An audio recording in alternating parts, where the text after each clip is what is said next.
Tapi alhamdulillah ternyata hari ini nggak jadi flu-nya, alhamdulillah. Jadi sudah lebih baik hari ini. Oke, Kang Dery, ini saya sudah record. Mangga Dery bisa mulai menyapa anak-anak dan Siap. Mulai. Terima kasih banyak Kang Dery ya. Ya, sami-sami Pak Al ya. Assalamualaikum warahmatullahi wabarakatuh. Selamat pagi teman-teman ya. Selamat bergabung lagi di kelas pembinaan geografi. Untuk hari ini kita akan membahas gitu ya terkait dengan dinamika hidrosfer ya untuk hari ini itu. Khususnya untuk materi oseanografi ya, karena terkait dengan silabus dari KSN ya, mengikuti silabus dari KSN. Sebelum kita mulai, seperti biasa ya, kita akan mulai dulu dengan membaca doa terlebih dahulu ya. Oleh karena itu, mari kita berdoa menurut agama dan kepercayaannya masing-masing. Berdoa dimulai.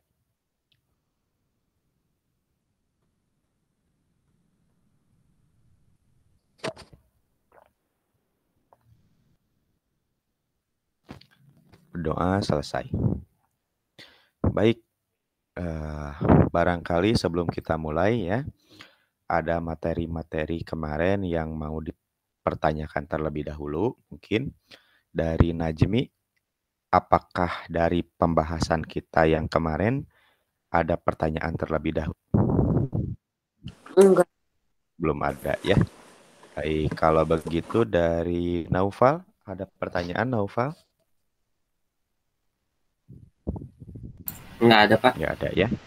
Kemudian dari Karania, apakah ada pertanyaan Karania? Belum ada, Kak. Belum ada ya. Stefani, bagaimana Stefani? Apakah ada pertanyaan? Belum ada. Belum ada ya. Kalau dari Anggun, gimana Anggun? Ada pertanyaan kah? Enggak ada, Kak.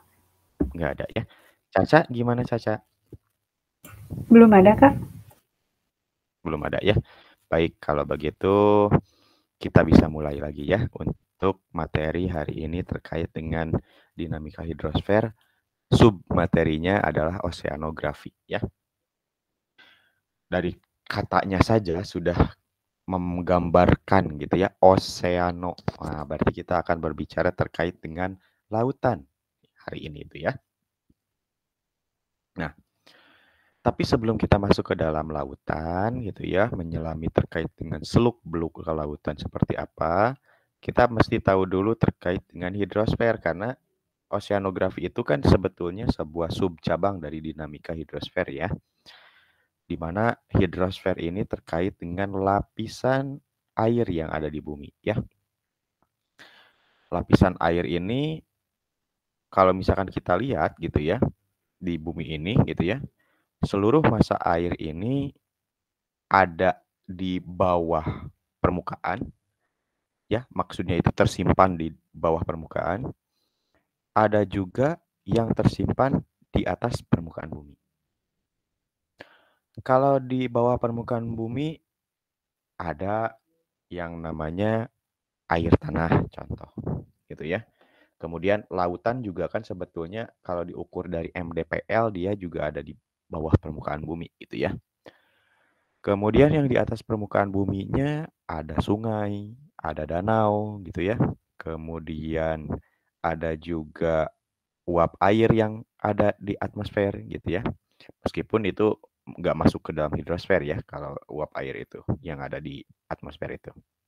Nah, kalau hitung-hitungan secara matematis gitu ya, terkait dengan jumlah air yang ada di bumi, ternyata sangat banyak gitu ya. Hampir 3/4 lah. Hampir 3/4 daripada luas bumi itu semuanya itu adalah lautan gitu ya. Kalau 3/4 itu berarti 75%-an lah ya, kira-kira sekitar segituan. Di mana air di dalam bumi itu tersimpan dalam wujud ada yang cair ya, ada yang cair. Kemudian ada juga yang tersimpan dalam bentuk yang beku, es artinya. Kemudian ada dalam bentuk air dalam tanah ya, atau air tanah. Kemudian ada yang tersimpan dalam bentuk gletser. Gletser juga sama ya sebetulnya. Gletser itu es ya. Kemudian ada yang tersimpan dalam bentuk air asin ya, seperti samudra dan air tawar ya, danau dan juga sungai. Nah, kalau misalkan kita lihat di sini gitu ya. Tadi sudah dijelaskan oleh Kak Dery gitu bahwa kira-kiranya 75% permukaan bumi tertutup oleh lautan. Kalau dilihat dari masanya gitu ya, total masa hidrosfer di bumi itu kira-kira 1 kali 1,4 kali 10 pangkat 18 ton gitu ya. Jadi sedikit sekali gitu ya dari massa bumi gitu ya. Nah, ini terkait dengan beratnya. Nah, kalau misalkan kita lihat persentasenya. Nah, inilah persentase air yang ada di bumi, teman-teman. Ya. Jadi air yang ada di bumi ini kalau kita bikin dalam 100% ya. Kita bikin 100%, 97%-nya itu adalah air asin. Ya. Jadi dari 100% air yang ada di bumi, 97%-nya merupakan air asin. Sisanya yang 3% ini adalah air tawar. Jadi sedikit sekali sebetulnya sumber daya air tawar yang ada di bumi ini, gitu ya.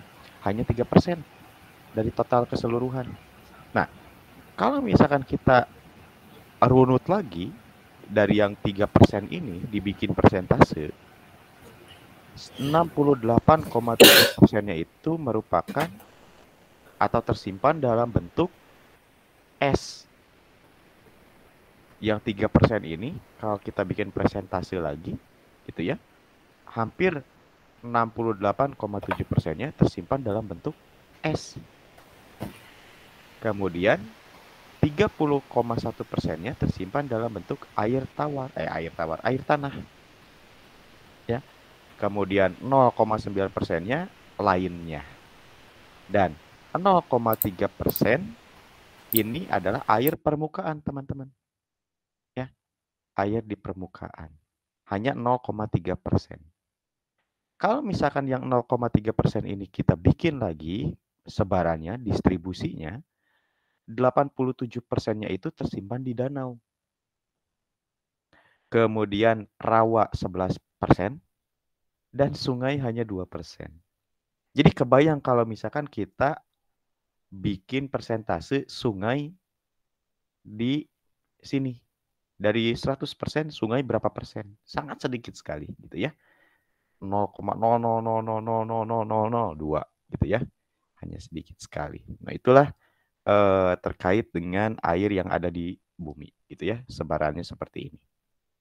Nah, karena kita di sini akan membahas terkait dengan ocean ya, samudra, lautan, maka kita akan melihat dulu di sini nih. Tadi kita sudah sempat bahas gitu ya bahwa 97% hidrosfer itu adalah air asin yang terdapat di lautan ya. Lautan itu bisa ocean, bisa juga sea. Nah, Kak Dery di sini mau tanya, apa bedanya ocean sama sea? Apa bedanya samudra sama laut gitu ya? Nah, Kak Dery akan coba tanya ini. Kira-kira kalau menurut Najmi apa perbedaan antara samudra dan juga laut? Silahkan.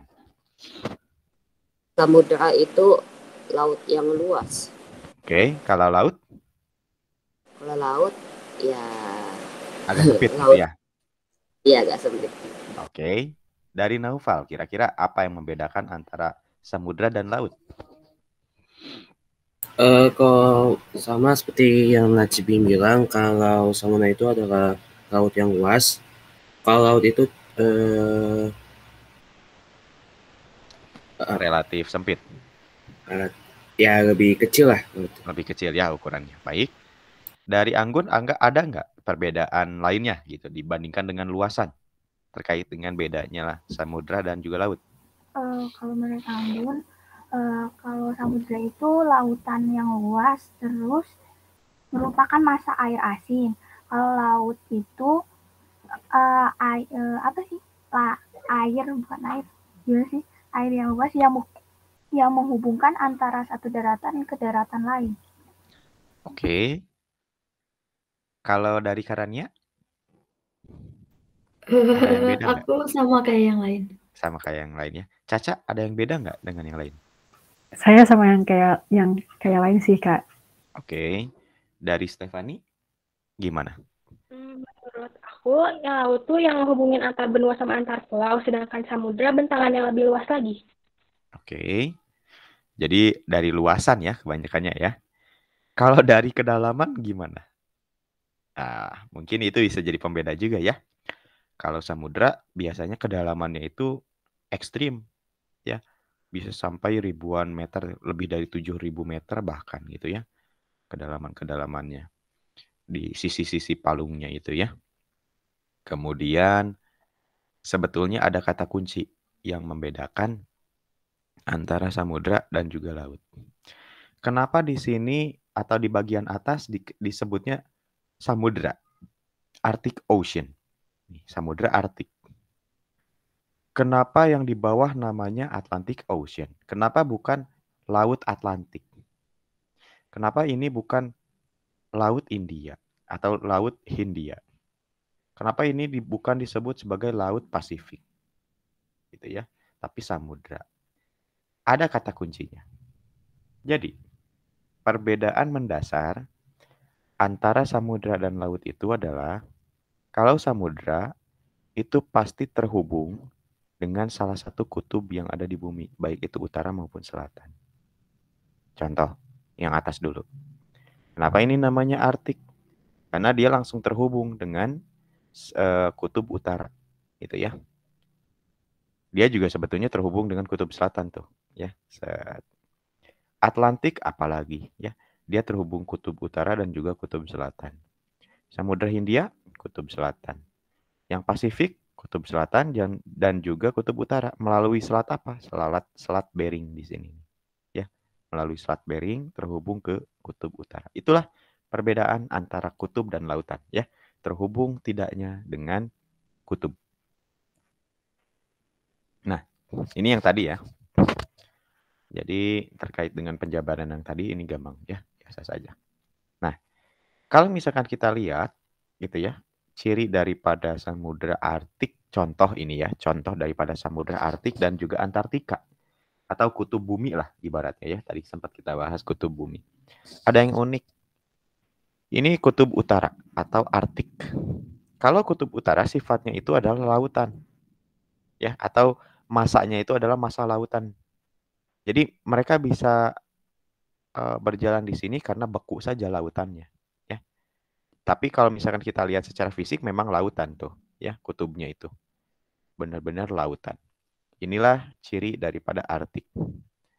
Tapi kalau kutub selatan ini daratan, ya Antartika ini daratan. Tuh, ya berbeda 180 derajat dengan si Arktik, gitu ya. Kalau yang Arktik benar-benar masa lautan, kalau di sini masa daratan. Nah, dari perbedaan kutub utara dan kutub selatan, yang satu laut, yang satu daratan, inilah yang nanti mendesain gitu ya. Mendesain iklim yang ada di bumi. Nanti Kak Dery akan jelaskan ya di akhir-akhir terkait dengan hal itu gitu ya, manfaat atau kenapa Allah menciptakan kutub utara itu lautan. Ini ada maksudnya gitu ya. Kutub selatannya ini daratan. Seandainya ini lautan, seandainya kutub utara juga daratan, nampaknya akan terjadi masalah terkait dengan iklim yang ada di bumi gitu ya. Nanti Kak Dery akan jelaskan. Kemudian ini juga pembahasan bagaimana air yang ada di bumi ini ternyata tersimpan dalam bentuk es banyak yang 68,7% itu ya. Nah, seperti ini. Kemudian ada juga yang tersimpan dalam es, kemudian bentuknya itu dari gletser ya. Kemudian ada juga air tanah nih ya yang dimanfaatkan oleh kita. Kemudian ada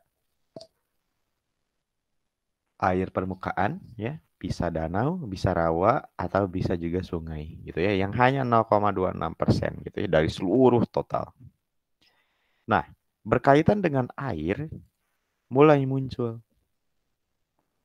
Sebetulnya air itu munculnya dari mana sih gitu ya? Atau berasalnya dari mana sih? Apakah tiba-tiba begitu saja atau seperti apa? Nah, Air itu sendiri muncul di bumi gitu ya. Ini seiring pada waktu pembentukan planet bumi itu sendiri. Dari akan tulis di sini ya, jelaskan. Jadi pada waktu bumi itu mulai terbentuk, ini kan dulunya masih dalam bentuk pijar ya, batuannya itu. Masih belum dingin dulu itu di bumi itu ya. Atmosfer masih belum ada atau primitif. Banyak gunung-gunung api gitu ya. Jadi benar-benar primitif. Nah, pada waktu bumi mendingin, ingat ini dalam kondisi hot, panas. Tapi ketika dia berangsur-angsur mendingin, ya, pada waktu bumi ini mulai mendingin, kan kok gini sih?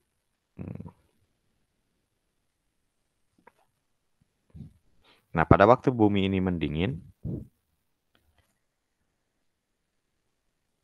gunung-gunung api atau batuan-batuan yang panas tadi mulai mendingin dan mengeluarkan uap.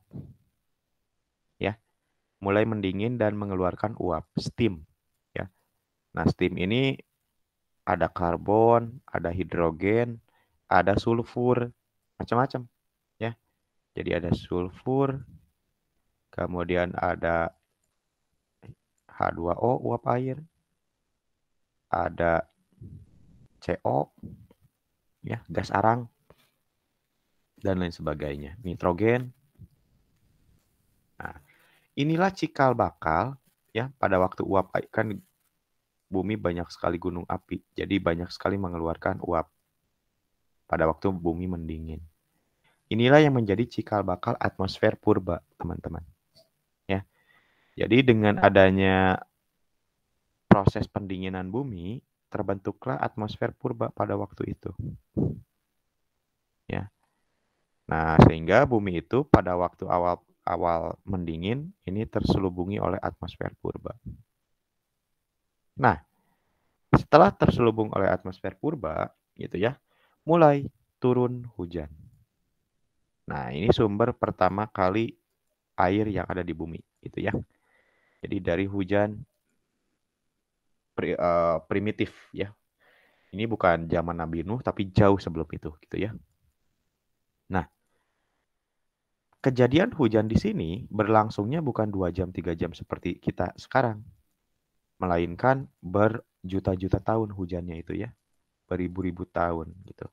Sehingga celah-celah yang ada di bumi atau lembah-lembah yang ada di bumi mulai terisi oleh air. Itu yang pertama nih ya. Ini yang pertama.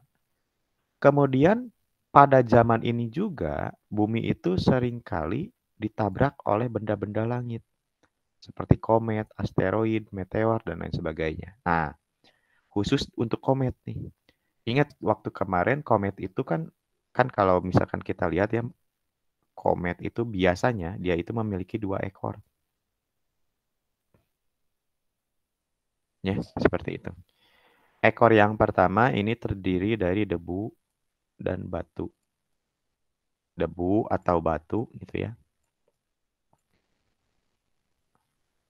Kemudian yang ini adalah es. Nah, biasanya seperti itu. Nah, karena pada waktu itu bumi masih tipis atmosfernya gitu ya, seringkali ditabrak oleh benda-benda langit seperti komet ini yang mengandung banyak es. Nah, ketika ditabrak, es di sini itu mencair menjadi air. Nah, ini juga menjadi sumber daripada air yang ada di bumi pada waktu itu, gitu ya. Nah, kita sudah mengetahui nih, ya sumber air di bumi itu asalnya dari mana, gitu ya. Nah, sekarang kita lanjutkan kembali. Nah, baru setelah kita berbicara terkait dengan sumber air, nah kita masuk ke siklus air sekarang, ya, atau siklus hidrologi namanya. Nah, siklus hidrologi itu sendiri, kalau misalkan kita lihat, siklus hidrologi itu sendiri merupakan sebuah perubahan air atau misalkan gerakan daripada air yang ada di bumi yang secara terus-menerus itu berada di atas permukaan kemudian kembali lagi ke bawah. Terus aja seperti itu. Seperti siklus ya. tidak pernah berhenti. Nah, air-air yang ada di bumi itu berpindah-pindah dari satu reservoir. Reservoir itu adalah sebuah, apa ya kalau dalam bahasa Indonesianya itu ya, tampungan lah ya.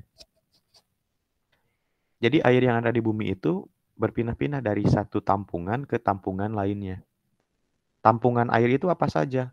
Sungai, gitu ya, lautan. Kemudian ada juga atmosfer dijadikan sebagai reservoir. Nah, nanti akan kita bahas satu-satu, gitu ya. Nah, bagaimana berpindahnya? Nah, ternyata berpindahnya itu melalui proses fisis. Bisa melalui evaporasi atau penguapan, bisa melalui kondensasi atau pengembunan, bisa melalui presipitasi atau curah hujan, bisa melalui infiltrasi atau penyerapan ke dalam tanah, bisa juga dalam bentuk air larian, ya ibaratnya seperti itu. Nah, di dalam proses perpindahannya, air tersebut mengalami perubahan wujud, teman-teman. Ya, mulai dari cair, kemudian bisa juga ke padat, atau bisa juga dalam bentuk gas uap air. Ya, nah kita akan bahas. Inilah siklus hidrologi. Ya, di mana air itu 97%-nya berasal dari laut. Ya. Nah, yang menjadi tenaga utama terjadinya siklus hidrologi itu adalah matahari. Yang menjadi tenaga utamanya. Tanpa adanya matahari, ini tidak mungkin ada evaporasi atau penguapan. Ini mau dipanaskan dari siapa, gitu ya? Kalau tanpa matahari. Ini nggak bisa kalau tanpa matahari. Makanya matahari itu menjadi sumber daripada siklus hidrologi itu sendiri, gitu ya. Nah, ketika matahari ini menyinari bumi, dia kan memberikan panas nih, ya, kalor atau energinya. Sehingga air yang ada di lautan dan juga air yang ada di permukaan bumi ini mengalami panas. Sehingga terbentuklah peristiwa evaporasi atau penguapan. Ya. Kemudian uap-uap air yang ada di sini terbawa ke atas. Gitu ya. Karena ibaratnya kemarin ya, ketika fluida dipanaskan, maka dia akan menjadi ringan. Gitu ya. Nah, naik ke atas. Nah, uniknya, Kak Dari akan perjelas ya bagian sininya nih ya, di bagian sini. Bentar. Oke.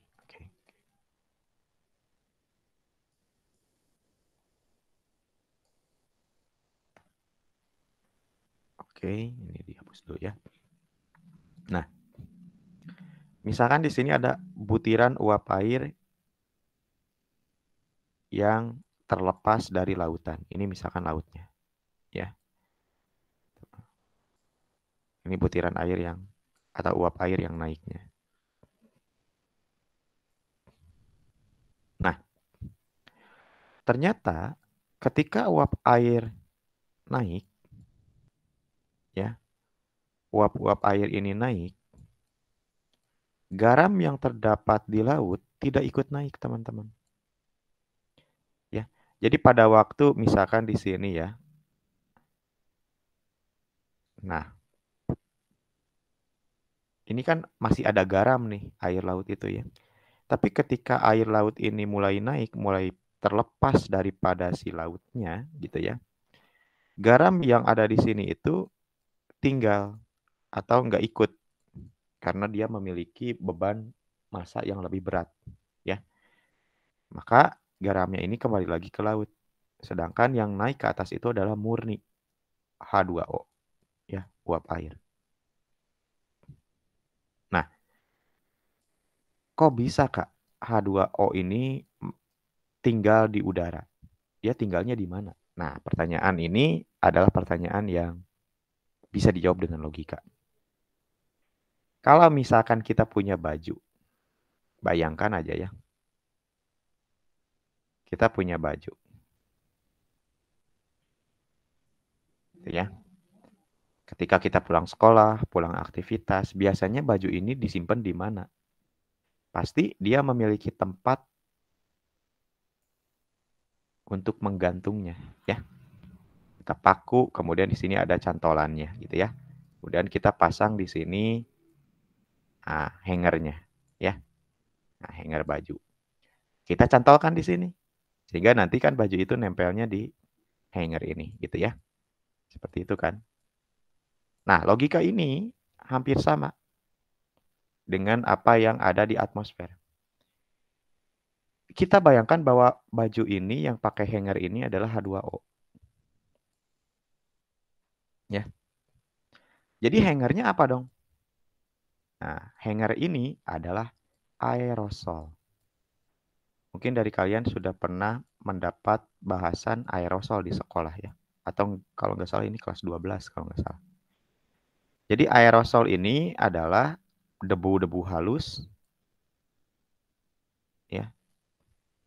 Debu-debu halus. Atau material padat halus lainnya yang mikroskopis. Ya, yang melayang di atmosfer.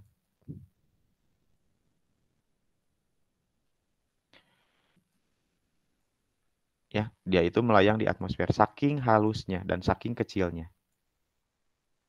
Nah, ketika ada aerosol, ibaratnya di atmosfer ini sudah ada cantolan bagi H2O ini nempel.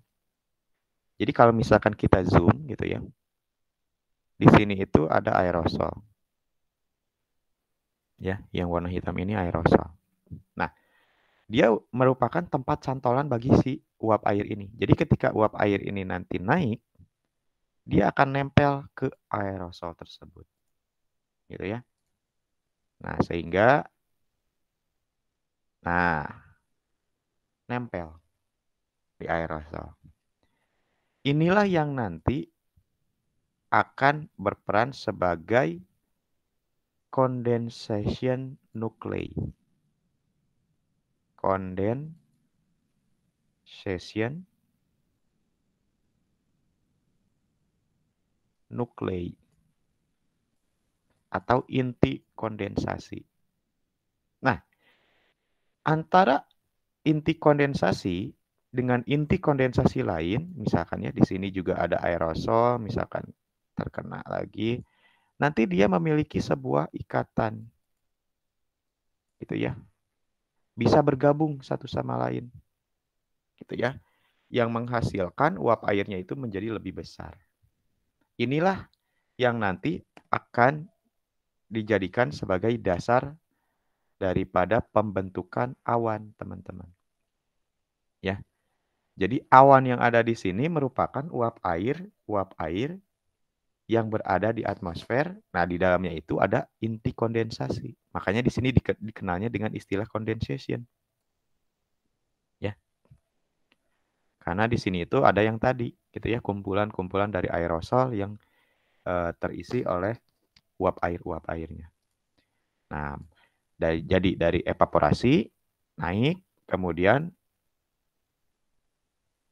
jadilah proses yang kedua, yaitu condensation, ya, atau pengembunan, ya.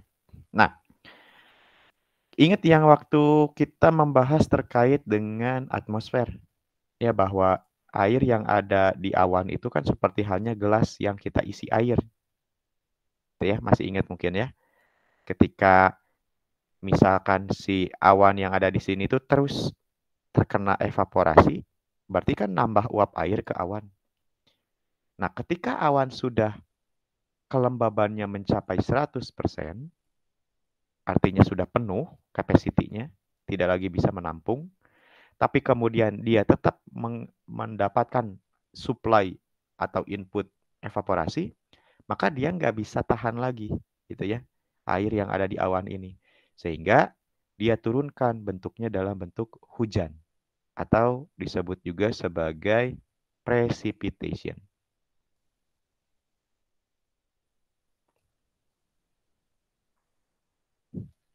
Nah, ini adalah bentuk yang ketiga, gitu ya.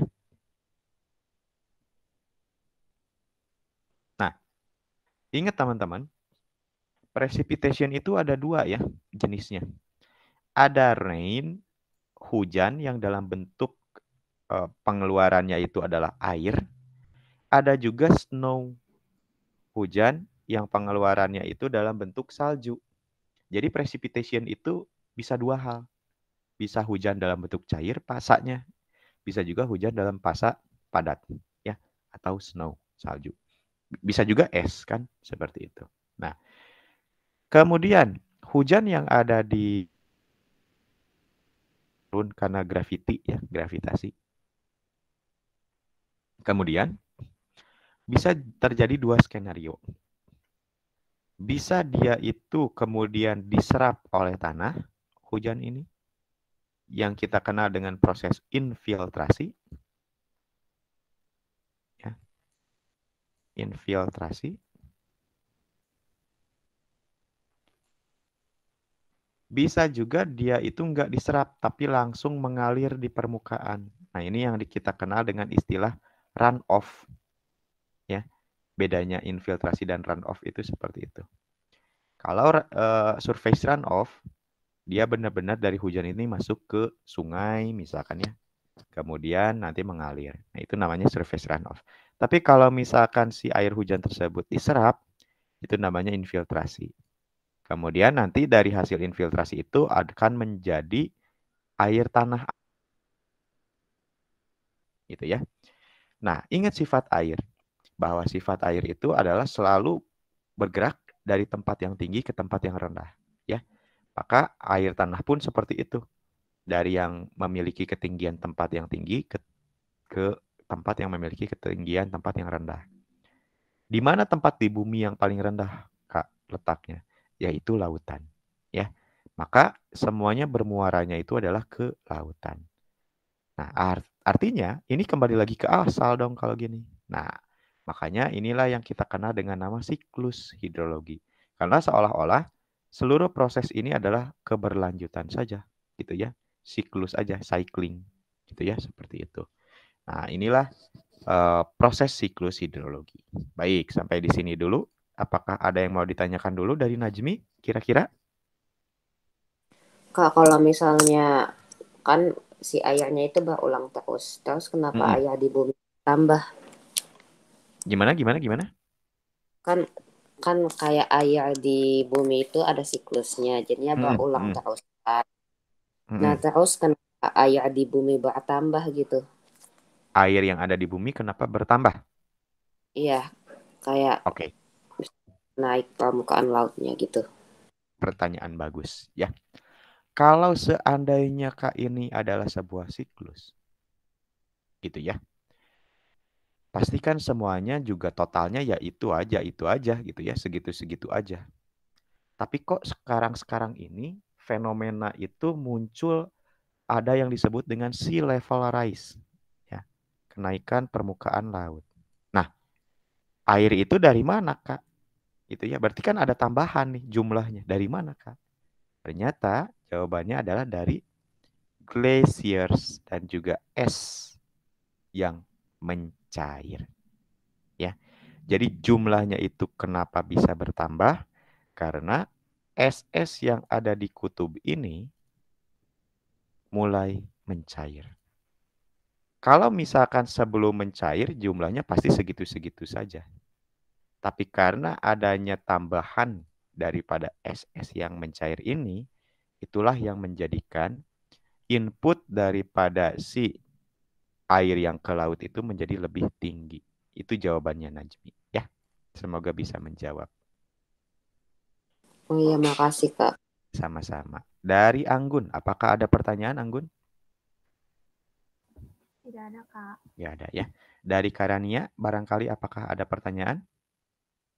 Belum ada, Kak. Belum ada ya. Dari Caca, gimana Caca? Belum ada, Kak. Belum ada ya. Dari Stefani, ada pertanyaan kah? Belum ada. Belum ada ya. Dari Naufal sekarang, apakah ada pertanyaan Naufal? Belum ada. Belum ada ya. Nah, kalau nggak ada pertanyaan, kakak akan memberikan informasi. Ya. Kalian pernah nggak mendengar ketika musim hujan, Ketika musim hujan lagi. Ketika musim kemarau. Ya. Ketika musim kemarau.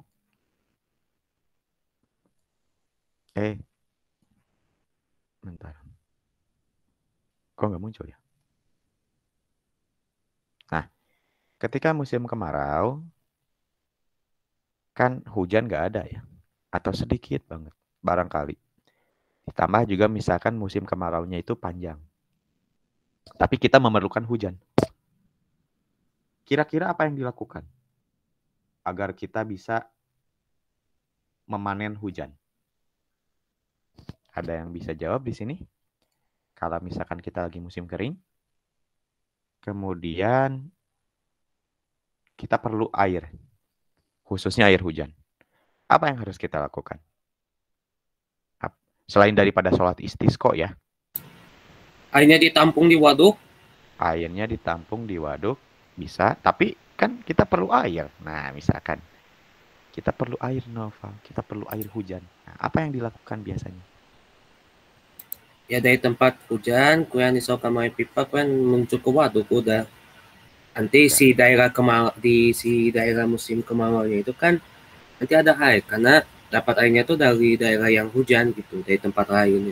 Oh, jadi kalau Noval tuh dari hujannya dulu yang di sini kemudian ditampung gitu ya? Ditampung, kemudian nanti disalurkan ke tempat yang sedang mengalami musim kemarau gitu. Siap ya. Oke, terima kasih Noval. Yang lain? Selamat, Pak. Kira-kira dari mana kita dapat mendapatkan hujan di musim kemarau? Seringkali mungkin BMKG, kalau misalkan kalian pernah mendengar di berita-berita, ya, kalau misalkan terjadi kekeringan yang luar biasa, BMKG biasanya pakai pesawat. Nah, untuk apa? Ada yang tahu di sini? BMKG itu ngapain pakai pesawat? Taburin garam. Betul sekali, menaburkan garam. Jadi BMKG ini menaburkan garam ya di atmosfer. Pertanyaannya adalah, kenapa yang ditabur garam? Nah, ada yang tahu? Kira-kira dari Caca mungkin, kenapa BMKG menabur garam? Saya nggak tahu sih, Kak. Nggak tahu ya. Dari Stefani, kira-kira ada ide kenapa BMKG menabur garam untuk mendapatkan hujan? Biar kayak siklus hidrologi kayaknya, Kak. Apanya yang siklus hidrologinya? Yang itu airnya jadi nguap. Aduh, nggak tahu. Oke, hampir dekat ya. Dari Anggun mungkin? Kalau Anggun juga kepikiran jadi siklusnya tuh kayak air laut gitu, Kak. Jadi dari air laut kan mengandung garam. Otomatis dari matahari itu bakal ada penguapan. Dan dari penguapan itu bakal jadi awan. Oke, hampir ya. Karania? Aku mikirnya malah jadi kayak osmosis, Kak. Kalau misalkan di tanahnya banyak garam, berarti air yang ada di udara bakal berusaha sekuat mungkin dari mereka biar kadar air di keduanya sama kan. Aku mikirnya kayak gitu. Oke, nggak apa-apa. Dari Najmi mungkin sudah kelihatan jawabannya? Biar hujan, Kak. Itu yang saya tangkap. Udah. Oke. Jadi garam yang ada ditabur di sini, dia merupakan pengganti daripada aerosol. Ingat tadi ya. Di mana aerosol ini kan berfungsi sebagai inti kondensasi. Tempat nempelnya uap air, ya. Jadi dengan ditaburkannya garam, bukan berarti bakal terjadi hujan. Akan tetapi menambah probabilitas, kemungkinan ya, probabilitas itu menambah kemungkinan terciptanya awan-awan yang bisa mengandung hujan. Itu sebetulnya tujuannya ya. Jadi dengan adanya aerosol yang ada di sini, peluang terjadinya hujan makin besar. Karena nanti di sini akan menjadi inti-inti kondensasi. Gitu ya. Itu sebetulnya jawabannya ya. Terkait dengan si tujuan BMKG ini biasanya menabur garam. Dan garam yang ditabur biasanya adalah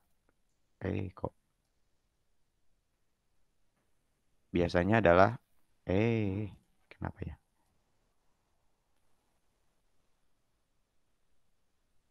Bentar. Nah, Kak, garam yang ya di gimana? atas, Kak, ditaburinnya itu di atas laut atau darat? Bisa keduanya.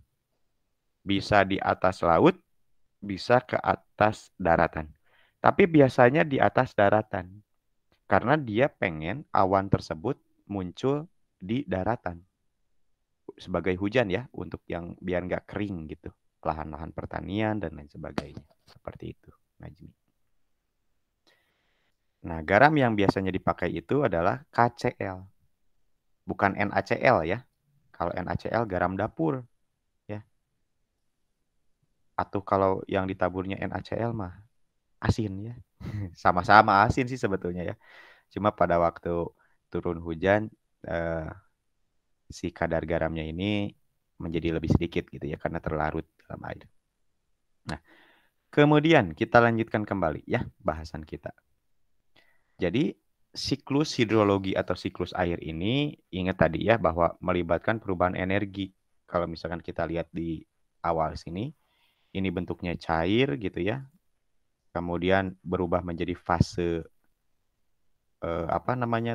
gas ya ketika evaporasi. Ini fase gas. Kemudian dari sini dari gas dia menjadi cair kembali gitu ya. Ada juga yang menjadi bentuk padatan, yaitu yang salju, gitu ya. Jadi banyak sekali melibatkan beberapa perubahan fase ya terkait dengan siklus hidrologi ini. Ini sudah tadi kita jelaskan. Nah, kemudian karena kita mau masuk ke lautan, kita mulai masuk ke samudra sekarang. Ya. Kita mulai masuk ke samudra. Ingat tadi proses pembentukan samudra itu pada waktu awal-awal pembentukan bumi ya. Jadi pada waktu dulu meteor, asteroid, komet seringkali menerjang bumi sehingga ditambah dengan menjadi air tambahan di bumi gitu ya. Ditambah dengan pada waktu bumi ini mendingin ya, ingat tadi bumi mengeluarkan uap-uap air gitu ya. Sehingga air yang ada di bumi bertambah. Nah, yang kedua adalah karena proses daripada tektonik lagi, teman-teman. Ingat kemarin ya, kita sempat bahas yang arus konveksi ini, ya. Arus konveksi yang ada di dalam mantel bumi, ini kemudian menggerakkan litosfer yang ada di atasnya. Ingat litosfer ini kan padat. Jadi seolah-olah nih, kita punya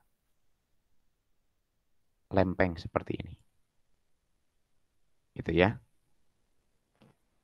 Kemudian dari dalam ada yang mendorong satu ke arah sini. Ini dari arus konveksi ya. Yang satu mendorong ke arah sini. Apa yang terjadi pada lempengnya? Ini kan pasti rekah nih. Karena seolah-olah dia itu dipisahkan. Yang satu seolah-olah dipaksakan untuk ke sini. Yang satu ke sini. Gitu ya. Sehingga nanti blok batuan yang ada di atas ini akan terpecah. Terpecahnya seperti apa, Kak? Nah, bentar ya. Nah, terpecahnya itu yang satu Nah, misalkan. Ya. Dulunya itu mereka masih bersatu.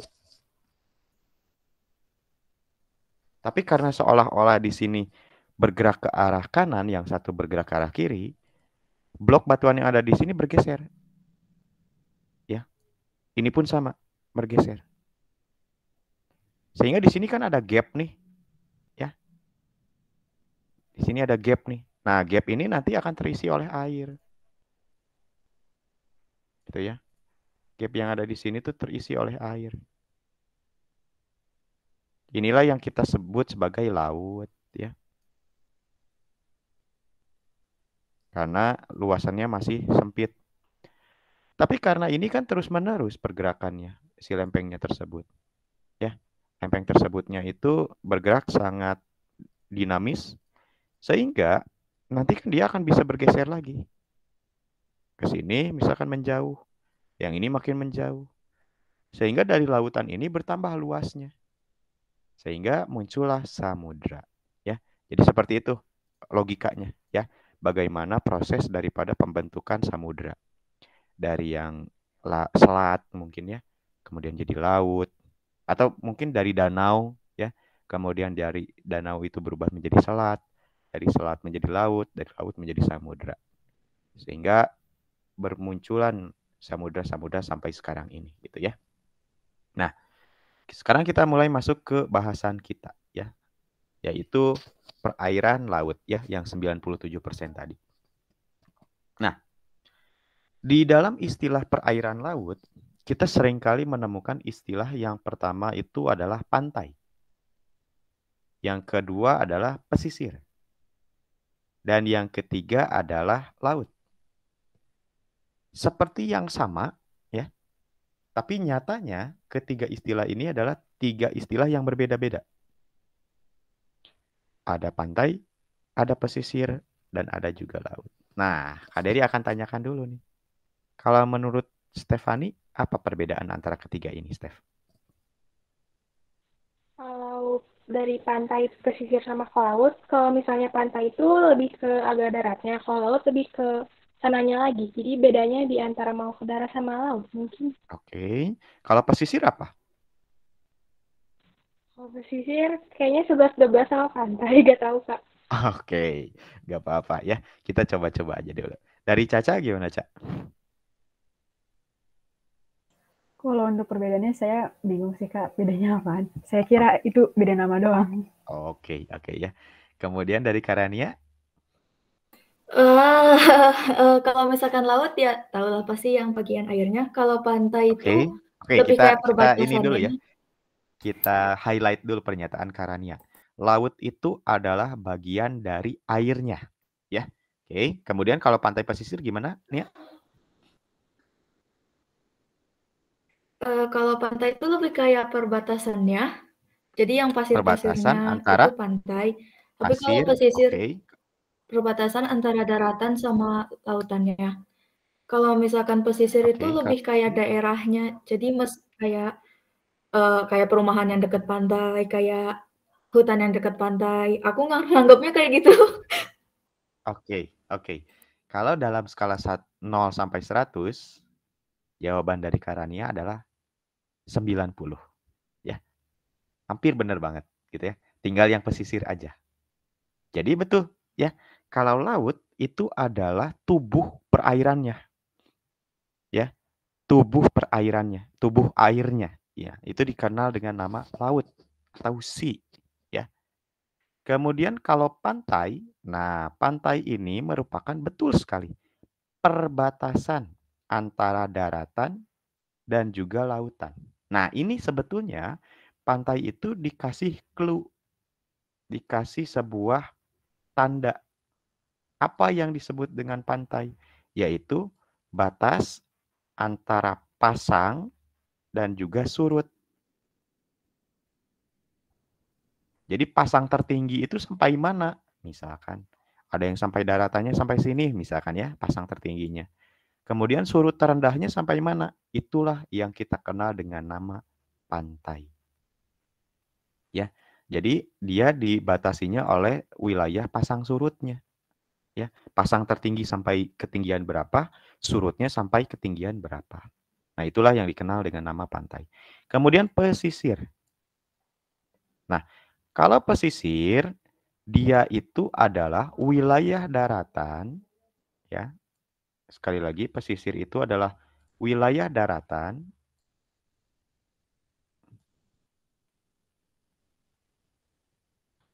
yang masih dipengaruhi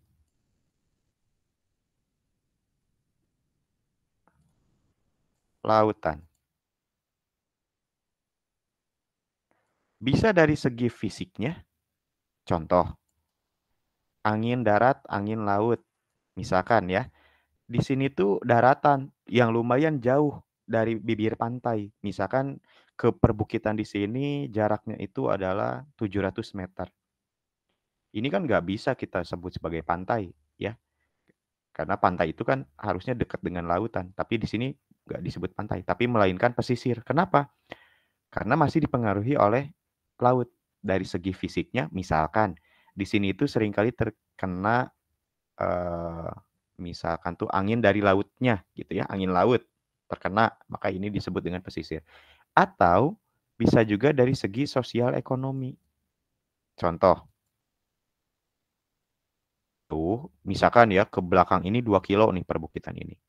Tapi masih disebut sebagai pesisir karena masyarakatnya ada yang sebagai nelayan. Nah, itu juga bisa dikenal dengan nama pesisir. Jadi, istilah pesisir ini lebih luas lagi maknanya. Ya. Maknanya lebih luas lagi. Itu jawabannya ya. Jadi pantai, pesisir, dan laut. Kalau dalam bahasa Inggris ini mungkin namanya beach ya. Kemudian yang ini pesisir itu dalam bahasa Inggrisnya bisa shore lah ya. Shore atau coast ya. Kalau nggak salah coast. Coast. Coast ya. Nah ini istilahnya pesisir nih. Tapi kalau beach, ini lebih ke arah pantai. Laut, ini sea ya. Nah itu teman-teman perbedaan mendasar antara pantai, pesisir, dan laut. Jadi orang-orang yang sedang foto-foto, misalkannya selfie dan lain sebagainya di sini, berarti mereka sedang ada di wilayah pantai, ya, di zona pasang dan surut, ya. Tapi kalau misalkan perbukitan yang di belakang ini masuknya zona pesisir. Sedangkan yang ada di sini, ini namanya adalah laut, ya. Itu bedanya teman-teman, ya, terkait dengan laut, pesisir, dan juga pantai. Ntar dari hapus dulu. Kita lanjutkan kembali. Seandainya Kak Dery kasih gambar ini. Gitu ya. Gedung-gedung yang ada di sini, kalau menurut Najmi, ini masuknya apa Najmi? Wilayah-wilayah daratan yang ada di dalam itu ya, gedung-gedung itu namanya apa? Itu namanya pesisir. Lebih ke arah pesisirnya ya, betul. Karena dia lebih ada aktiviti sosial ekonomi gitu ya. Jadi yang ditawarkan misalkan gedung-gedung di sini itu adalah pariwisata gitu ya, hotel dan lain sebagainya. Seperti itu. Oke, sip. Nah, kemudian kita masuk ke morfologi sekarang. Kalau kemarin kan geomorfologi itu adalah yang ada di permukaan bumi gitu ya. Nah, sekarang kita masuk yang ada di bawah bumi. Contohnya yang ada di dalam lautan. Kak Dery mulainya dari mana ya? Dari sinilah ya. Dari sini mulainya. Jadi kalau misalkan kita pengen tahu nama-nama atau istilah-istilah yang bentukan-bentukan yang ada di dalam laut, kita mulai dulu dari daratan lah ya. Ada yang disebut dengan kontinen atau daratan atau juga benua, sama saja ya. Apa itu daratan? Ya udah, itu daratan aja gitu ya. Kemudian kalau ini kan dibikinnya 3 dimensi nih. Kak Dery bikinnya 2 dimensi dulu ya.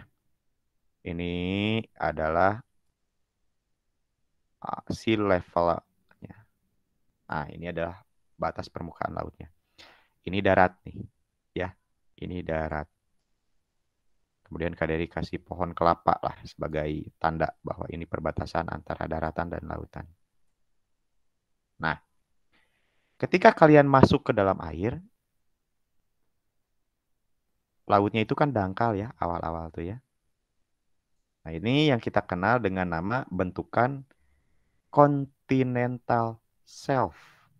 Dalam bahasa Indonesia dikenal dengan nama paparan benua. continental shelf, paparan benua. Jadi laut dangkal ini merupakan kelanjutan dari benua, artinya itu ya, paparan benua tadi. Kak Dery kasih tanda CF, continental, kok CF, CS lah, continental shelf, CSH kecil. Ya. Kemudian setelah di sini kita menemukan sebuah lereng. Jadi lautnya itu lebih dalam lagi. Nah, inilah yang kita kenal dengan nama continental slope. Lereng benua. Kak Dery kasih lambang CSL. Continental slope. Ya. Nah, ini nih, gitu ya. Kemudian dari sini nanti kita akan menemukan sebuah dasar daripada si samudra. Inilah yang kita kenal dengan nama continental rise. Ya, dasar daripada si samudra. Batas daripada si CSL, continental slope, sampai ke wilayah continental shelf, pada waktu awal dia masuk air gitu ya. Inilah yang kita kenal dengan nama continental margin, landas benua atau landas kontinen. Ya, landas benua atau landas kontinen. Jadi landas benua atau kontinen itu mulai dari tubuh perairan continental shelf dihitung sampai ke akhir continental slope. Ya, itulah continental margin atau landas benua. Nah, kemudian ini baru CR ya, continental rise. Karena kan di bawah ini kedalamannya sangat dalam gitu ya. Bisa sampai 11.000, bisa sampai 7.000. Misalkan karena aktivitas magma di sini sangat dekat, bermunculanlah seperti jerawat-jerawat. Gitu ya. Nah, inilah yang kita kenal dengan nama sea moon. Gunung api bawah laut. Sea moon.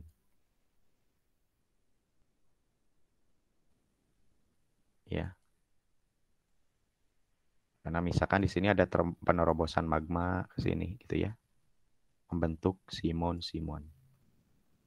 Kemudian terbentuk juga misalkan contohnya itu adalah sebuah cekungan, bukan cekungan ya, disebutnya itu adalah sebuah ngarai yang memanjang dan juga sempit gitu ya. Nah, inilah yang kita kenal dengan nama trench. Atau disebut juga sebagai palung ya, palung laut.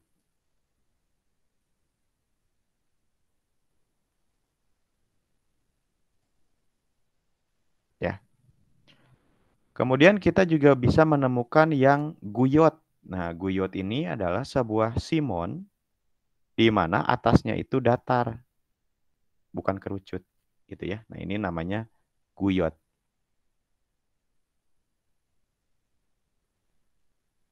Guyot. Gitu ya. Kemudian ada mid-oceanic ridge. Nah, mid-oceanic ridge itu apa, Kak? Nah, kita sempat bahas tadi pada waktu di sini. Ya. Jadi pada waktu lempeng ini bergerak berjauhan, nanti kan magma dari bawah ini akan naik ke atas. Nah, inilah yang disebut dengan mid-oceanic ridge. Pematang tengah samudra. Gitu ya. Itu yang dikenal dengan nama mid-oceanic ridge. Kalau dilihat dari bentuknya seperti ini, mid-oceanic ridge itu, ya. Jadi bentuknya ini nih. Ya, memanjang. Ya. Nah, inilah pematang tengah samudra. Karena yang satu bergerak ke arah kanan, yang satu bergerak ke arah kiri. Jadi artinya lempeng ini saling berpisah. Kemudian muncullah magma dari dalam ke atas. ya. Nah, inilah yang dikenal dengan nama Mid-Oceanic Ridge, pematang tengah samudra.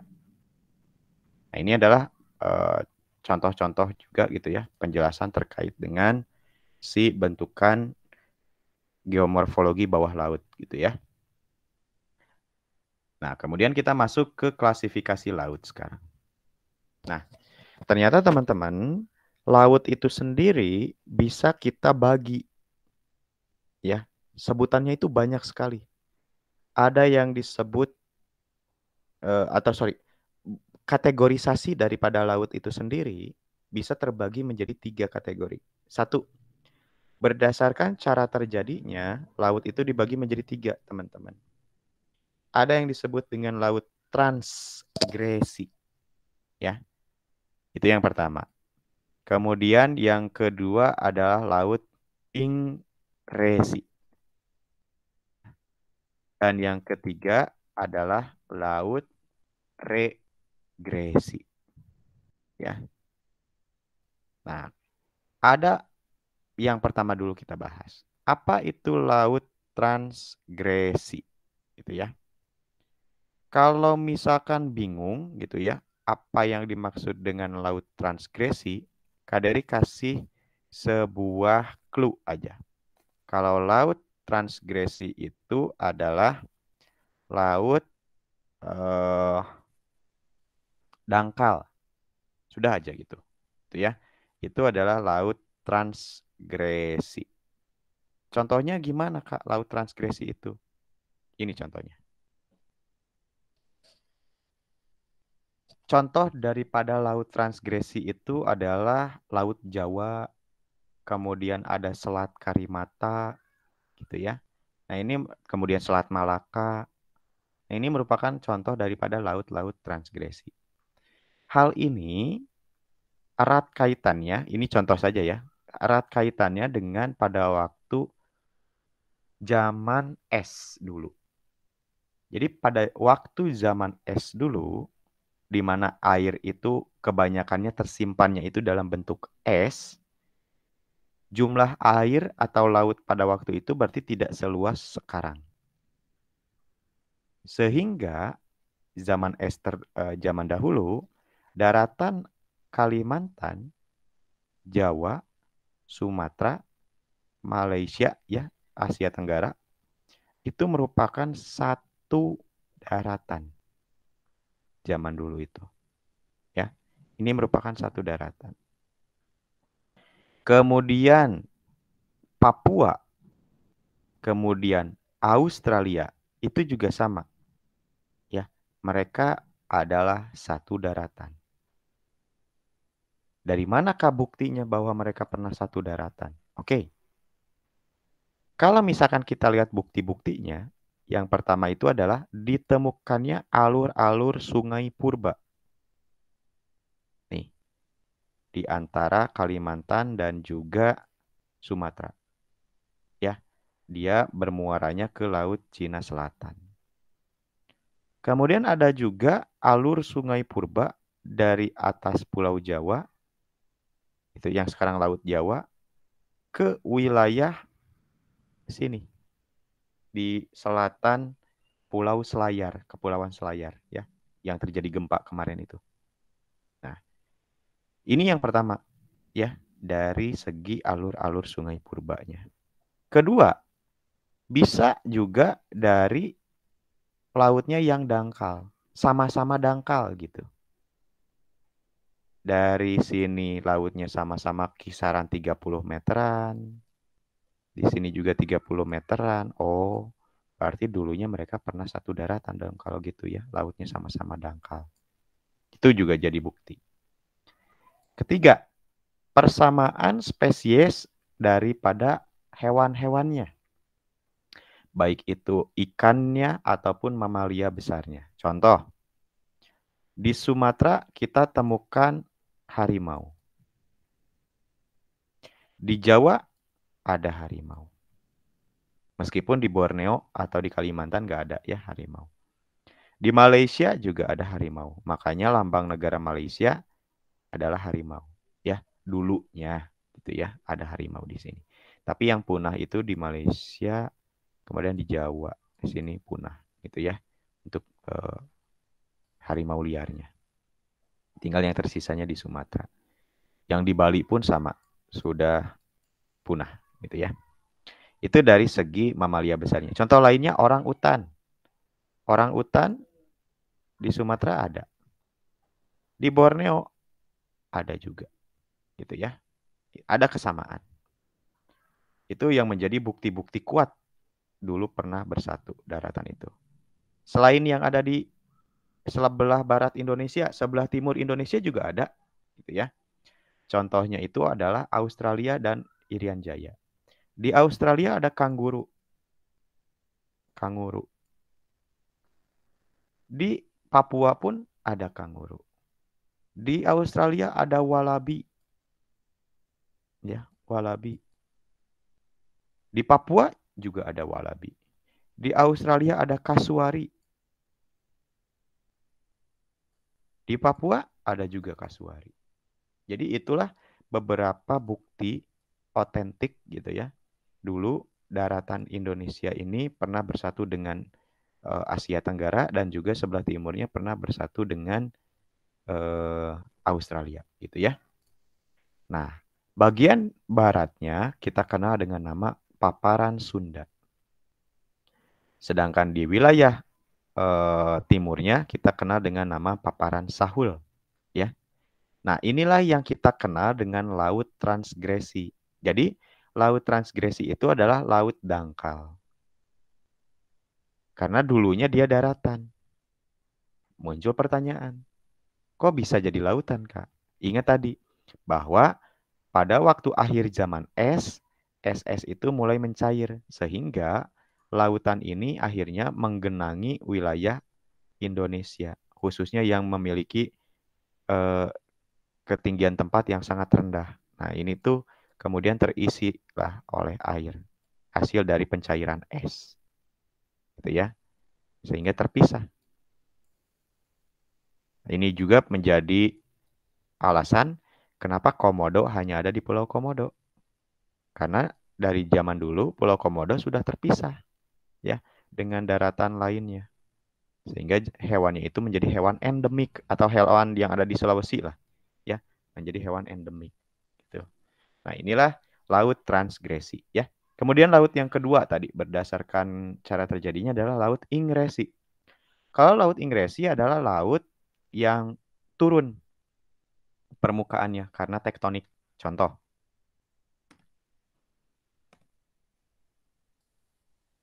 Contoh seperti ini.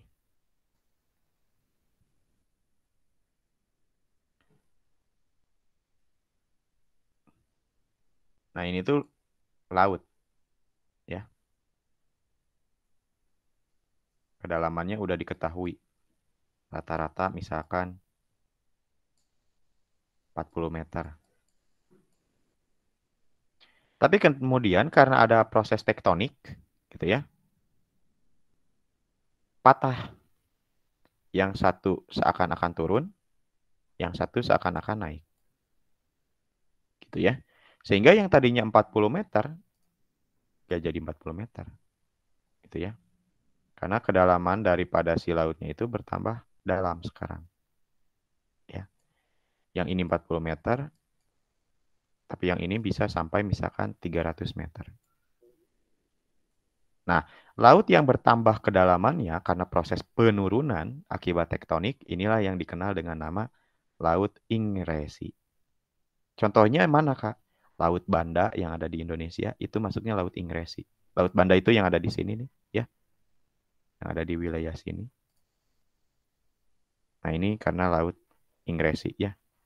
Kemudian selain daripada Laut Banda juga ada Laut Karibia ya yang ada di Amerika Tengah.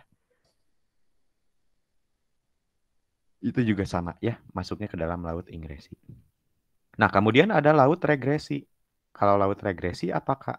Kalau ini kebalikan dari transgresi. Ya. Kalau regresi itu adalah laut yang menyempit akibat daratannya yang meluas. Kalau tadi kan lautannya yang meluas. Kalau ini daratannya yang meluas. Karena pada waktu zaman es berarti kalau ini ya. Nah, ini belum apa ya, ibaratnya belum ada contohnya sih ya saat ini itu untuk laut regresi. Jadi transgresi, ingresi ini ada ya. Nah, itu berdasarkan cara terjadi teman-teman. Sekarang berdasarkan letaknya. Berdasarkan letaknya, laut itu bisa dibagi menjadi 3. Ada yang disebut dengan laut tepi, ada yang disebut dengan laut tengah, ada yang disebut dengan laut pedalaman. Ya. Nah, kalau laut tepi, kita ini coba ya. Laut tepi itu adalah laut yang berada di tepian daratan atau di tepian benua sama saja. Contoh, Arabian Sea, Laut Arab. Ini disebutnya sebagai laut tepi karena dia nempel ibaratnya itu ya, berada di tepian daratan. Ya. Kemudian ini juga disebut dengan mana lagi ya, laut tepi itu contohnya adalah Filipina. Nah, Philippine Sea. Dia di tepian daratan Filipina. Java Sea. Dia di tepian Jawa. South China Sea, Laut Cina Selatan. Dia di tepian benua atau daratan. Yellow Sea, Laut Kuning. Dia juga sama ya. Nah, ini berdasarkan letak yang pertama ya, yang berada di tepian atau laut tepi gitu ya. Yang kedua adalah Laut Mediteran, Laut Tengah. Jadi kalau Laut Tengah itu adalah laut yang diapit oleh massa daratan yang luas. Contohnya apa? Contohnya Laut Mediteran atau Laut Tengah yang ada di perbatasan Eropa, Asia, dan juga Afrika. Ya, Laut Mediteran yang ada di sini. Ini masuknya ke tengah nih. Ya. Kemudian Laut Mediteran lain adalah ini nih contohnya, Red Sea. Dia diapit. Nah, ini juga Laut Mediteran ya, Laut Tengah. The Gulf. Nah, ini Laut Teluk ya. Ini juga sama, Laut Tengah. Karena dia diapit gitu ya. Nah, itu berdasarkan laut tengahnya. Sekarang laut pedalaman. Nah, kalau laut pedalaman dia berada di jauh masuk ke daratan. Contohnya adalah Laut Kaspia. Nah, ini laut pedalaman. Ya. Black Sea juga sebetulnya kalau kita lihat ini masuknya ke laut pedalaman, gitu ya. Kemudian ada Aral Sea, ini laut pedalaman. Nah, mulai muncul pertanyaan, kenapa di sini nggak disebutnya danau, Kak? Malah di sini laut saja. Padahal ini kalau misalkan kita lihat ya udah ini danau aja, gitu ya. Yang membedakan antara danau dan laut itu satu, yaitu kadar garam, tingkat keasinan. Ya, kalau misalkan daerah itu tawar, ya udah itu namanya danau. Tapi kalau misalkan asin, ya itu namanya laut, gitu ya. Hal yang membedakan antara laut dan danau itu adalah tingkat keasinannya. Nah, ini berdasarkan letaknya, ya. Kemudian yang ketiga adalah berdasarkan kedalamannya. Ya. Jadi kalau berdasarkan kedalaman, laut dibagi menjadi 4.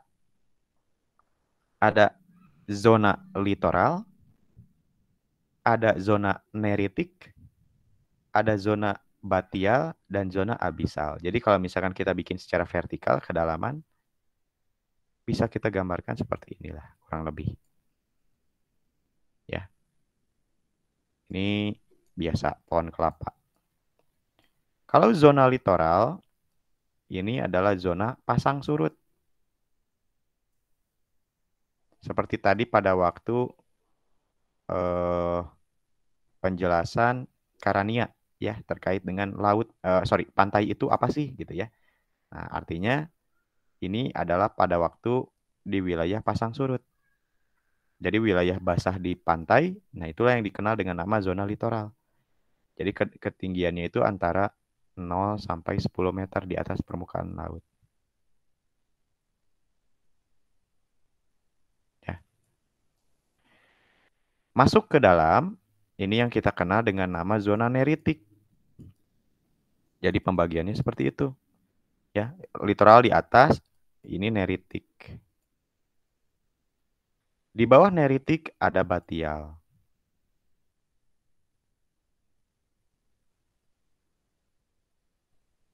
Ya. Di bawah batial ada abisal. Ya. Di bawah abisal ada juga zona hadal namanya. Jadi sebetulnya ada tambahan ya. Nah, ini adalah zona hadal.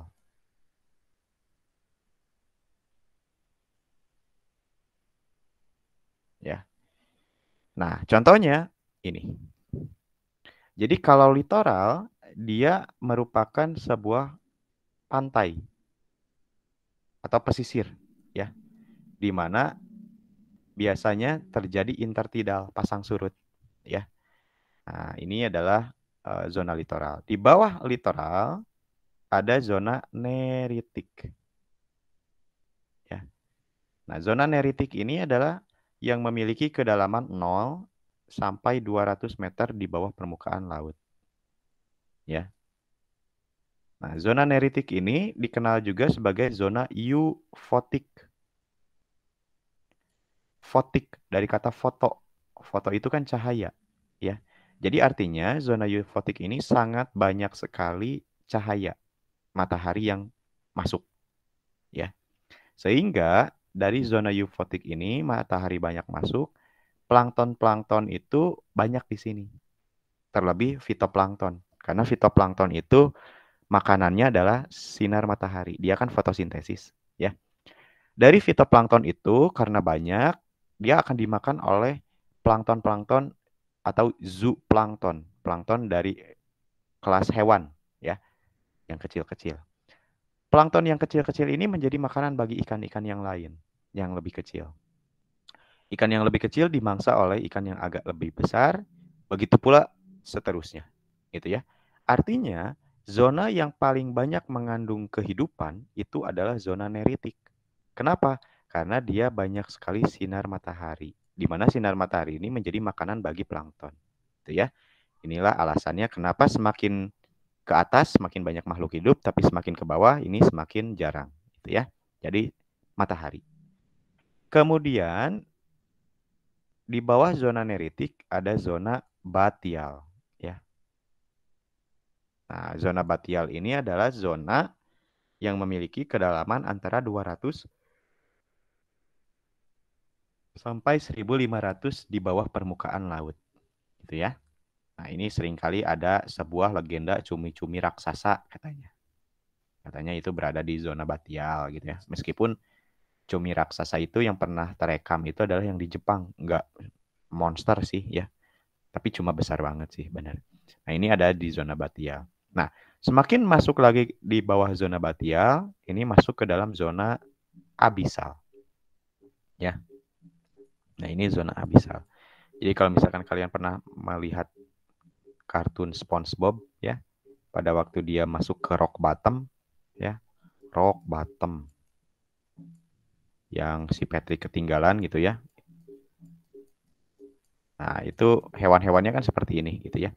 Dia memiliki adaptasi tersendiri. Kenapa dia memerlukan atau memiliki lampu gitu ya? Ikannya itu memiliki lampu karena dia nggak bisa menerima cahaya gitu ya. Terlalu gelap sinar matahari untuk bisa sampai ke sini. Gitu ya. Oleh karena itu dia adaptasi dengan seperti ini. Oke, sebagai tambahan saja, kalau ini eufotik banyak cahaya, gimana kalau batial, Kak? Kalau batial ini namanya dysfotik, bukan diskotik ya, dysfotik. Remang-remang lah ibaratnya ya. Nah, ini dysfotik. Kalau abisal ini sudah namanya afotik. Tidak tembus cahaya matahari. Saking dalamnya soalnya ya. Nah, kemudian di bawah daripada zona abisal itu ada satu zona lagi yang dikenal dengan nama zona hadal. Jadi dia itu adalah dasar daripada titik terendah di bumi ya. Dasar palung, dasar samudra itu adalah zona hadal. Biasanya kedalamannya itu lebih dari 6.000 meter ya daripada si zona hadal ini. Nah, ikan yang ada di zona hadal dia nggak bisa bertahan hidup di ketika kalau misalkan kita bawa ikan yang di sini itu ke akuarium yang ada di Jakarta misalkan ya, dia langsung mati. Kenapa? Karena hewan ini terbiasa beradaptasi di tekanan yang ekstra tinggi. Tekanan tinggi. Setiap kita masuk 10 meter, ketika kita masuk 10 meter ke bawah, kita mendapatkan 1 atmosfer tekanan. Ya. 10 meter kita masuk ke dalam air laut, kita akan mendapatkan tekanan 1 atmosfer tambahan, ya. Masuk 20 meter, 2 atmosfer. Ini kebayang 6.000 meter, ya. 6.000 meter. Berarti kita menerima kurang lebih 60 atmosfer.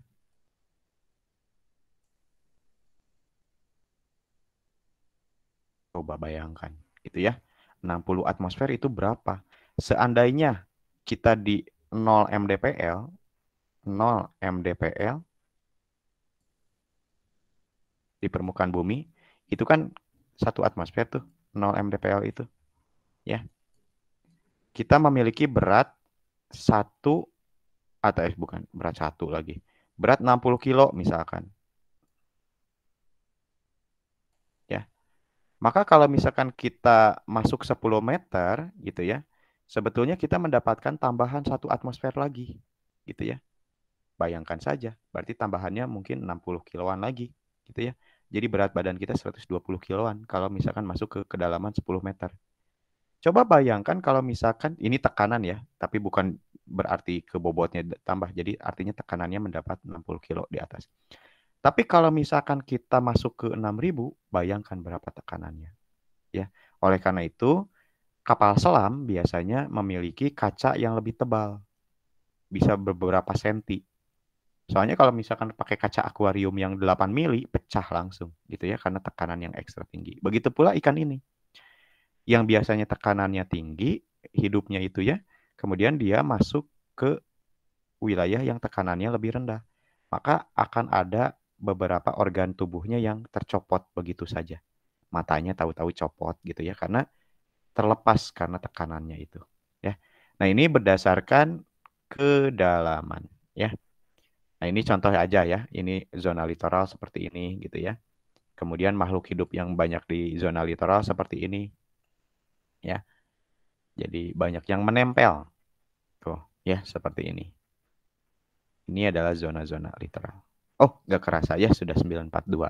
Kita coba sekarang kuis ya. Karena berhubung ini juga nggak akan cukup nih waktunya ini untuk pembahasan sampai ke akhir gitu ya. Seperti biasa nanti Kak Dery akan kirim bahan ini ya. Nah, sebagai latihan saja, misalkan di sini terkait dengan laut ya. Bentar, Kak Dery akan coba tampilkan dulu soal-soalnya. Kak Dery juga sudah siapkan perairan darat dan laut.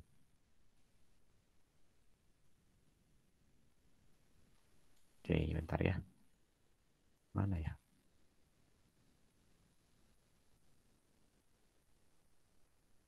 Contoh ini.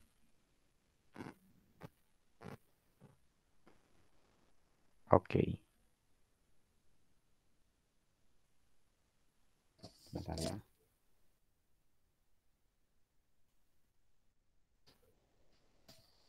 Baik.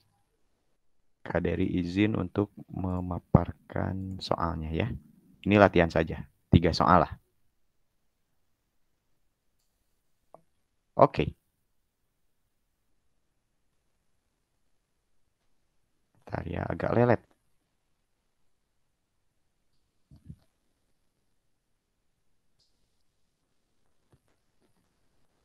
Baik.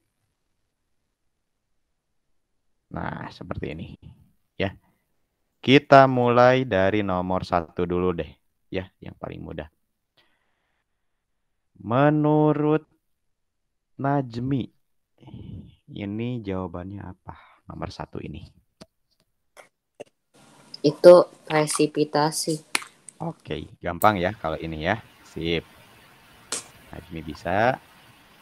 Lanjut ke nomor 2. Oleh Naufal. Proses pergerakan aliran air pada permukaan tanah melalui sungai dan saluran air. Nah, menurut Naufal ini namanya apa nih? ME. Betul ya. Ini adalah runoff. Kalau perkolasi biasanya dia di underground. Ini untuk underground. Infiltrasi nggak mungkin ya. Kemudian mana lagi ya?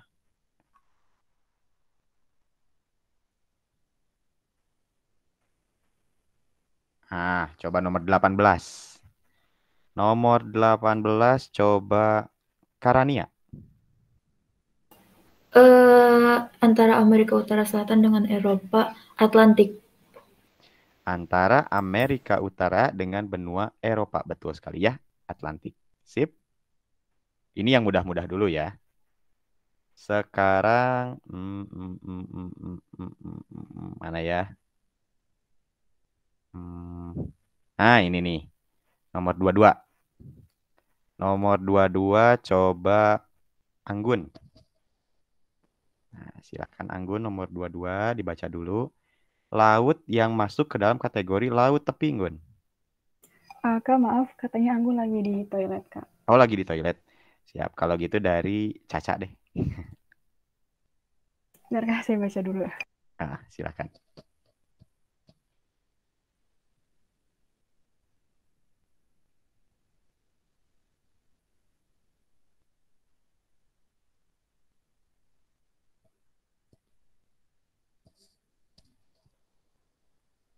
Kira-kira yang mana, Cak? Kayaknya yang C deh, Kak. Yang C? Iya. Final answer?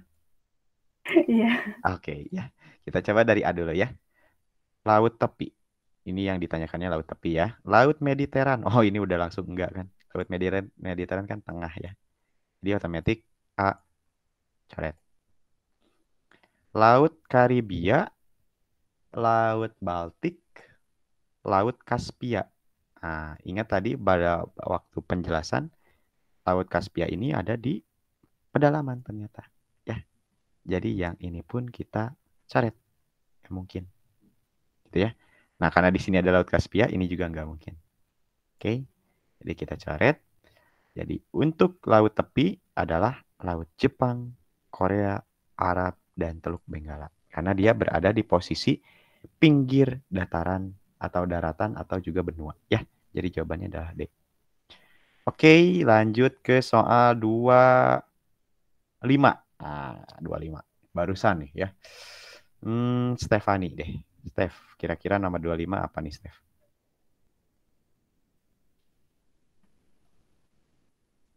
Laut Batial, zona Batial bukan, Kak? Oke, kita coba ya. Tinggi pada pasang naik, pasang turun. 0 sampai segini. Berarti yang A ini adalah zona litoral ya. Di bawah litoral adalah B, yaitu zona neritik. Di bawah neritik adalah zona, betul sekali, batial ya.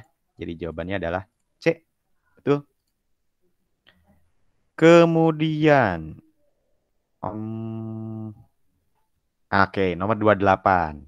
Nomor 28. Anggun. Iya, Kak. Bentar. Silakan. Oke, silakan aja santai. Hati-hati, Anggun. Tidak diklasifikasikan berdasarkan ya.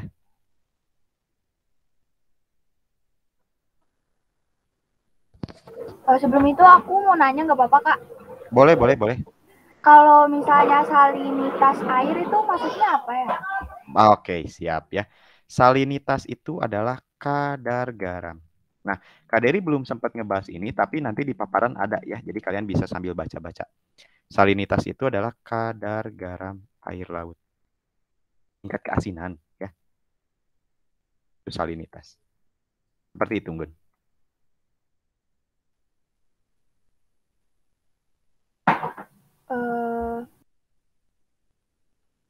Kira-kira yang E jawabannya?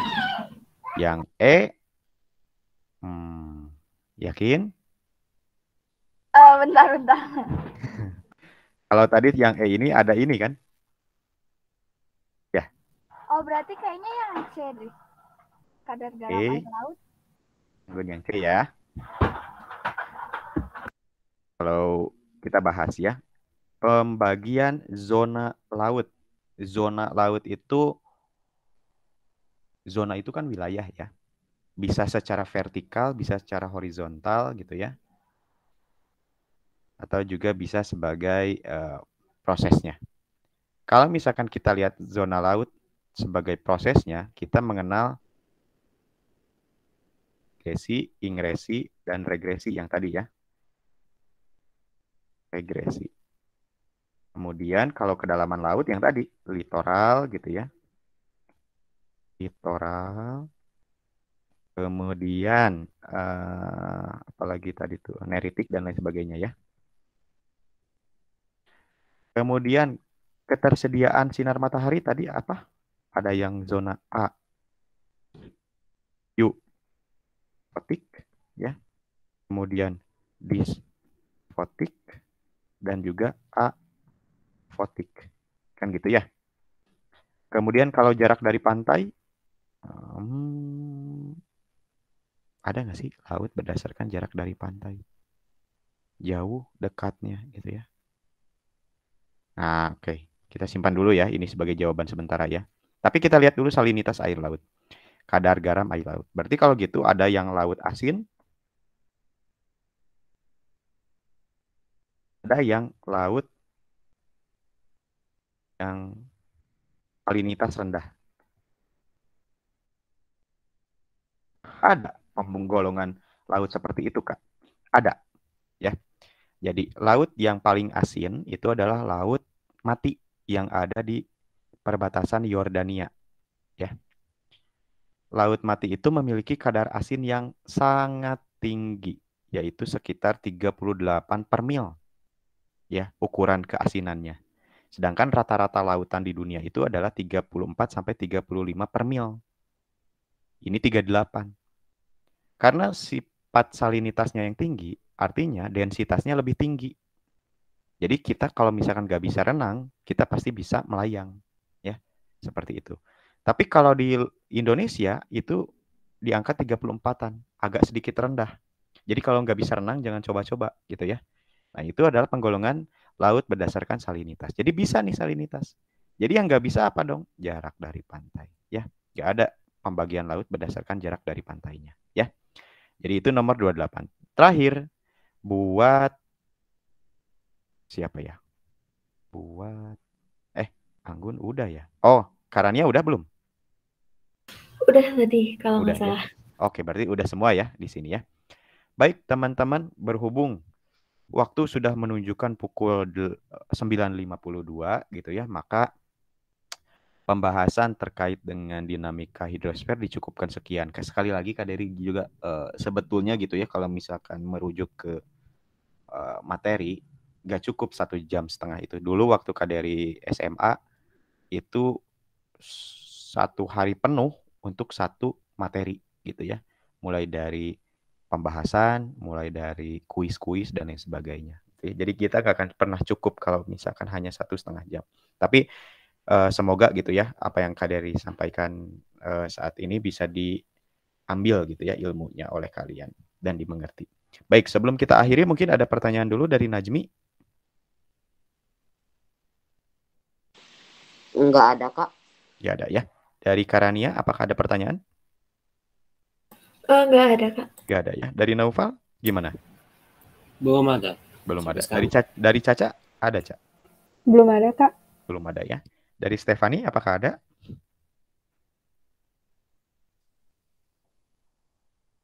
Atau dari Anggun, apakah ada, Anggun? Belum ada, Kak. Belum ada ya. Baik. Kalau begitu teman-teman terima kasih ya untuk hari ini terkait dengan materinya Kak Dery sampaikan terkait dengan dinamika hidrosfer. Semoga bisa dimengerti ya. Kalau misalkan ada yang tidak dimengerti seperti biasa silahkan tanyakan bebas saja di WhatsApp gitu ya. Jangan sungkan dan jangan ragu. Itu saja mungkin yang bisa Kak Dery sampaikan. Sampai bertemu di hari esok ya. Kalau nggak salah besok hari terakhir.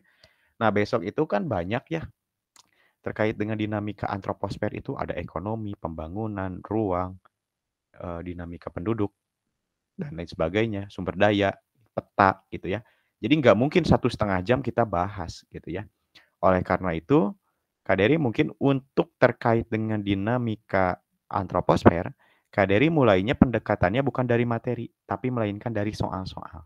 Ya, pendekatannya dibalik. Kalau sekarang kan materi dulu baru kuis, tapi kalau besok kuis semuanya, baru pembahasan-pembahasannya ya. Itu saja mungkin yang bisa Kak Dery sampaikan untuk hari ini.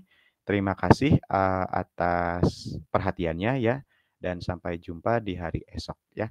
Oleh karena itu, sebelum kita akhiri, mari kita ucapkan doa terlebih dahulu. Berdoa dimulai.